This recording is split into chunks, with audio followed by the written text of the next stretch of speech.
Aegeus is my name. My family, I will not name it, is one of the oldest in the land. We have lived here inside the walls of this great house for many hundreds of years. I sometimes walk through its silent rooms. Each one is richly decorated by the hands of only the finest workmen.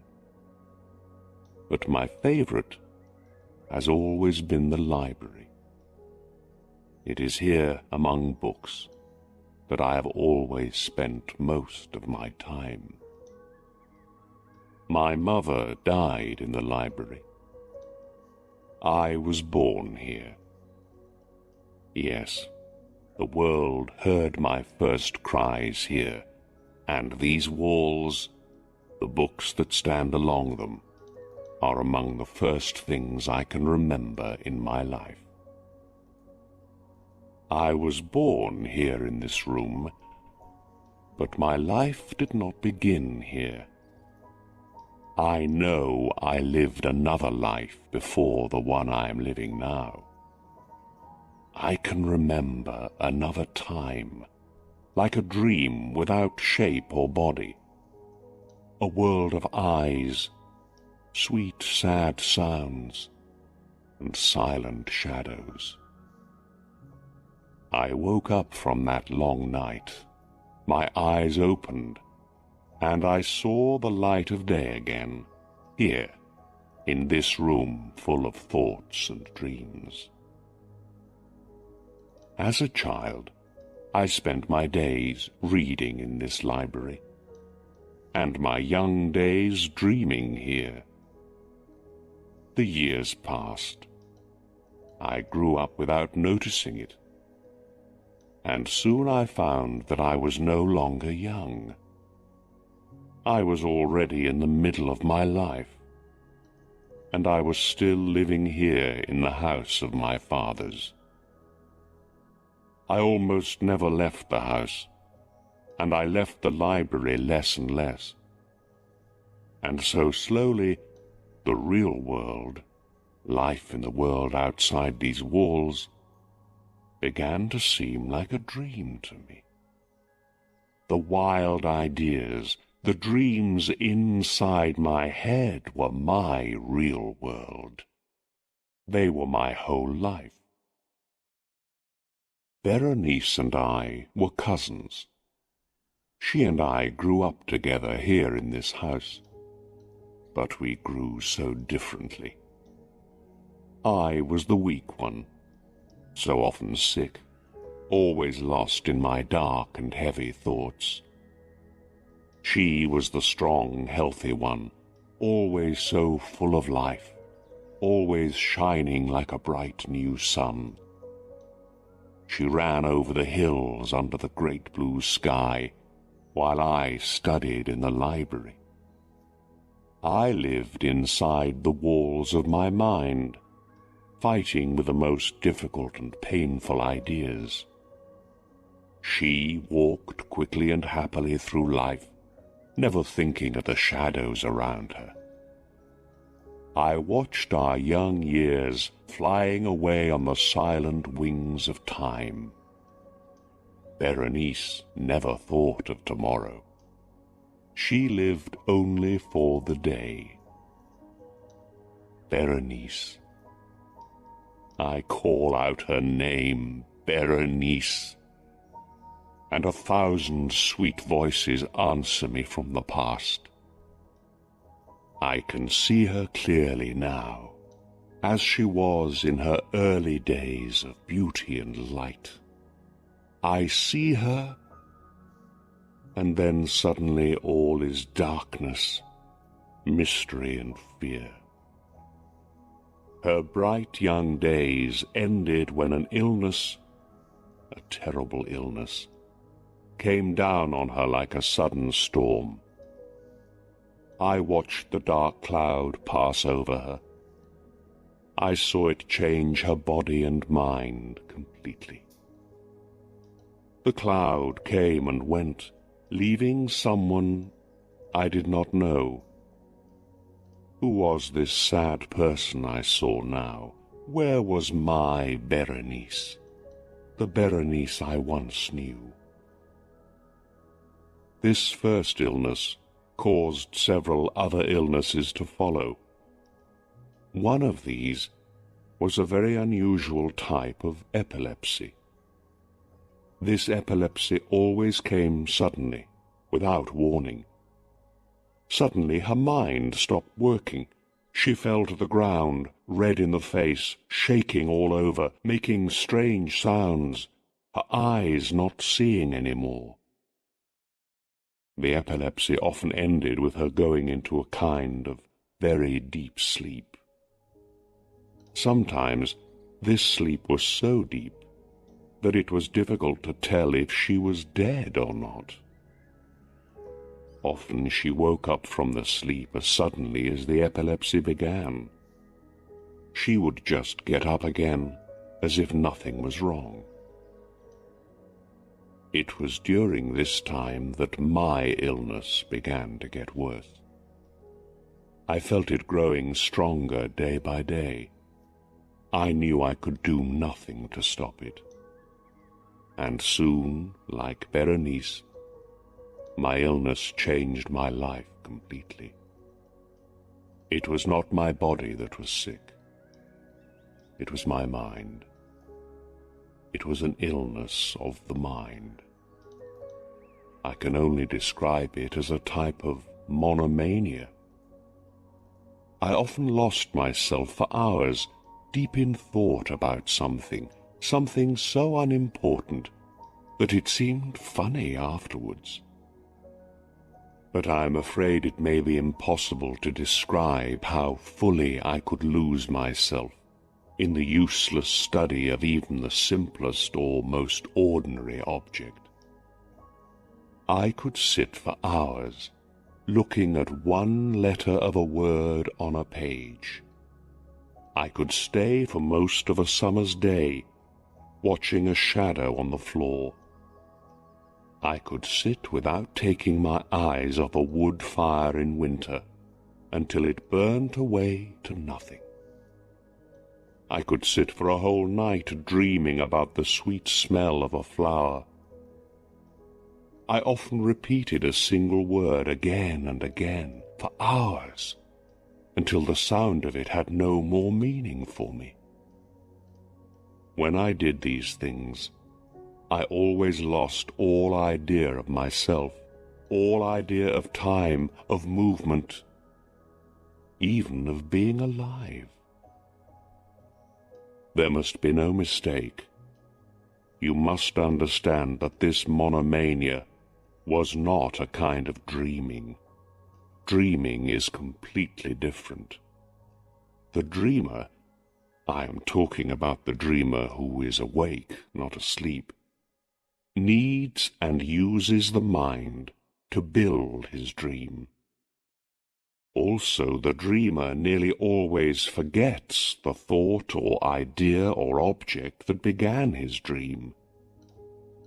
But with me, the object that began the journey into deepest thought always stayed in my mind. The object was always there at the center of my thinking. It was the center of everything. It was both the subject and the object of my thoughts. My thoughts always came back to that object in a never-ending circle. The object was no longer real, but still I could not pull myself away from it. I never loved Berenice, even during the brightest days of her beauty. This is because I have never had feelings of the heart. My loves have always been in the world of the mind. In the grey light of early morning, among the dancing shadows of the forest, in the silence of my library at night, Berenice moved quickly and lightly before my eyes. I never saw my Berenice as a living Berenice. For me, Berenice was a Berenice in a dream. She was not a person of this world. No, I never thought of her as someone real. Berenice was the idea of Berenice. She was something to think about, not someone to love. And so why did I feel differently after her illness? Why, when she was so terribly and sadly changed, did I shake and go white when she came near me? Because I saw the terrible waste of that sweet and loving person. Because now there was nothing left of the Berenice I once knew. It is true, I never loved her, but I knew she always loved me deeply.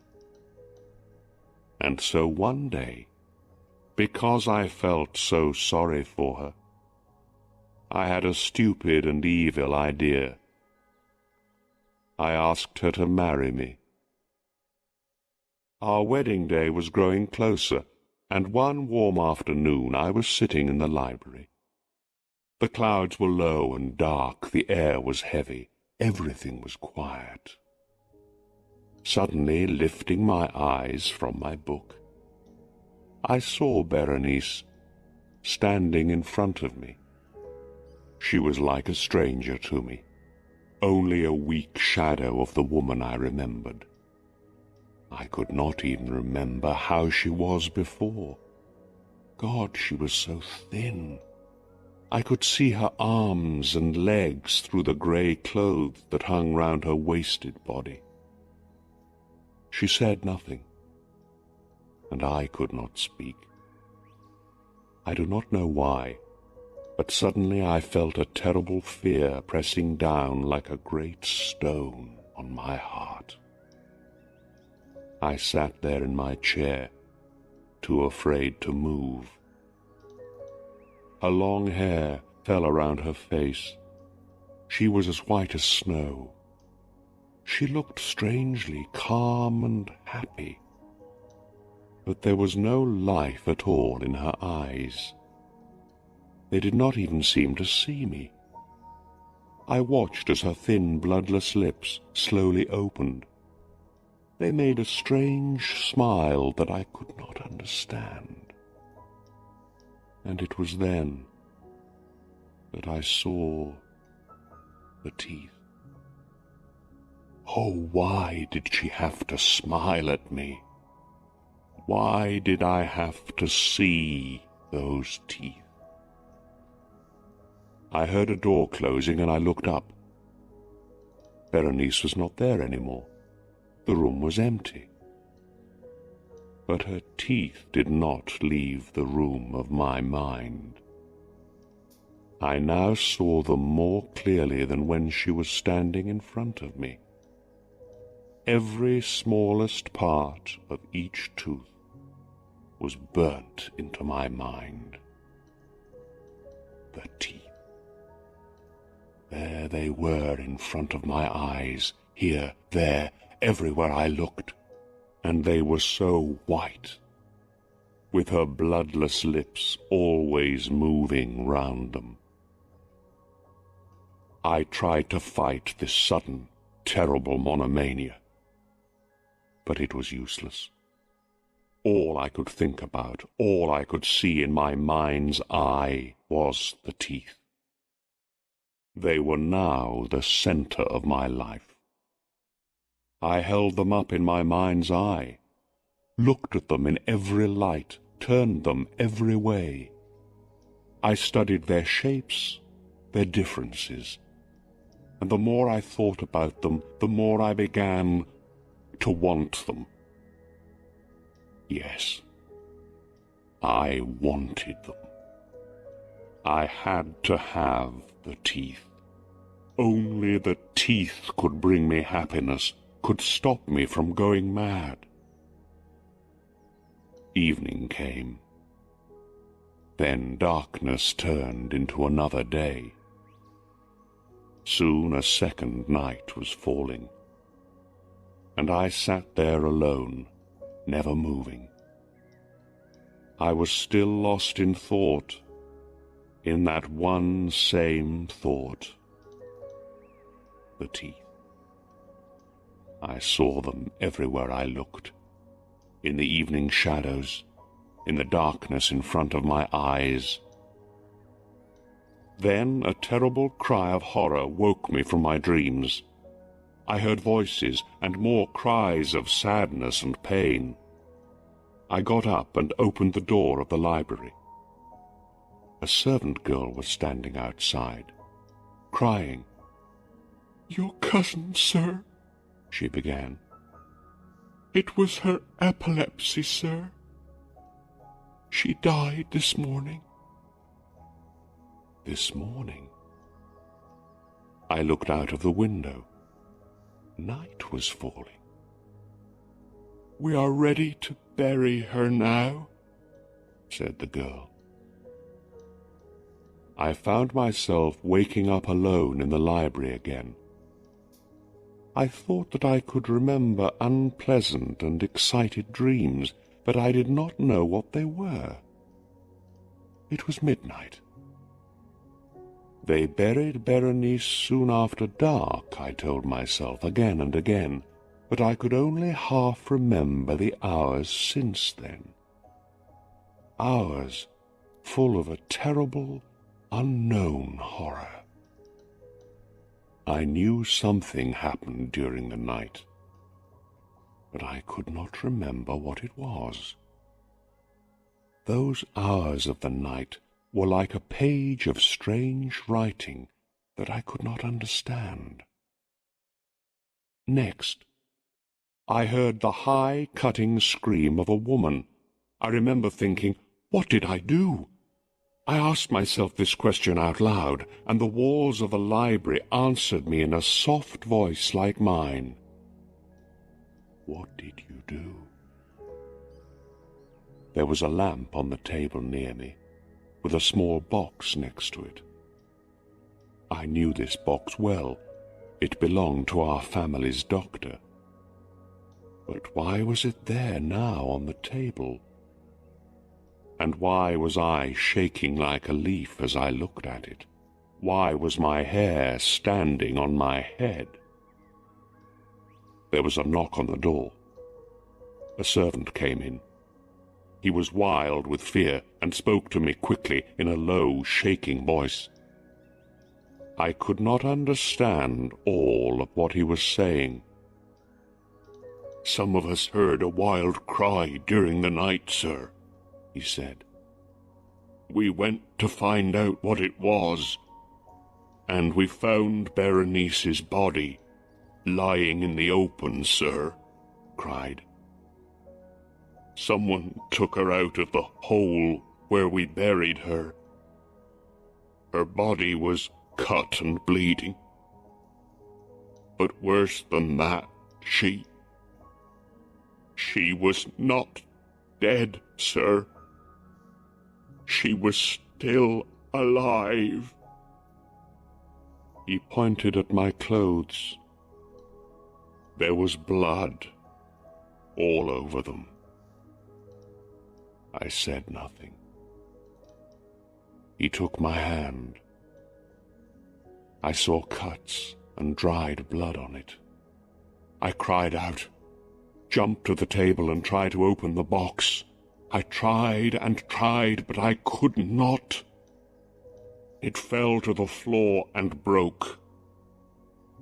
Dentist's tools fell out of it, and with them, so small and so white, 32 teeth fell here, there,